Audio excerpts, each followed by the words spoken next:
ازاي تعرفي انك في علاقة ريباوند؟ يعني بيحبك بجد ولا بينسى بيكي سيدة وعزيزة واعتماد؟ انا بقى هقولك ازاي تحمي نفسك عشان ما يتقلكيش يا خفتك.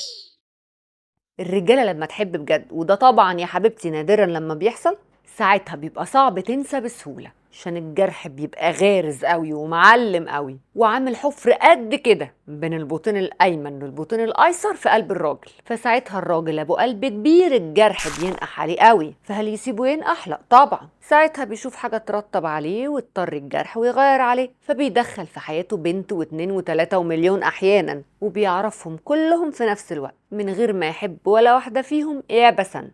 يا خبتك، وبيرتبط بيهم من غير مشاعر نهائي، وبيفضل ممشي العلاقات دي كده لحد ما ينسى وقلبه يهدى ويقف. والترتيب اللي على قلبه ده بقى اسمه ريباوند.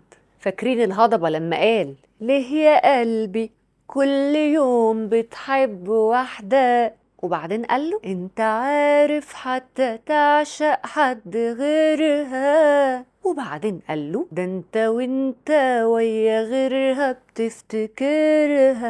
يا اختي شوفي قلة الادب بتاعت القلب. المهم الريباوند ده تعريفها في المعجم، وان هي علاقة مؤقتة بندخلها عشان ننسى بيها حب قديم. طب ايه بقى علامات العلاقات الريباوند؟ ورقة وقلم واكتبي ورايا يا خايبة. بيحكي لك في الاول عن حبه القديم كتير، وبيفضل يقارن بينك وبينها بدون قصد وبقصد، وبيبقى داخل العلاقة مستعجل جدا وبسرعة بيعترف لك بحب، وبيقول لك كلام حلو بسرعة، وبالمرة بقى بيسيبك كمان بسرعة. واول ما تكلميه في ارتباط رسمي يقول لك انا نفسيا مش جاهز دلوقتي ومش عايز اظلمك معاه، وهتلاقيه بيفسحك في نفس الاماكن اللي كان بيروح فيها مع حبيبته، وبيغلط في اسمك احيانا، وبتلاقيه متقلب المشاعر كل دقيقة بشخصية. ولما بتيجي سيرتها وبيشوف اي حد من صحابها ما بيبقاش على بعض، وساعات تلاقيه ما يحبش يجيب سيرتها خالص ويقفش عليكي لو فتحتي الموضوع. اول ما تلاقي العلامات دي بقى اعرف انه يا خيبتك بجد، وانك ريباوند للحب القديم وبيحاول ينسى بيكي سيده وفوزيه واعتماد.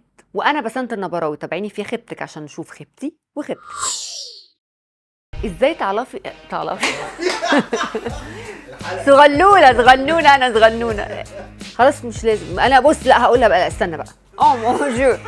ده انت حتى ده انت ده انت وانت ويا غيرك ازاي فعلا. ازاي تعرفي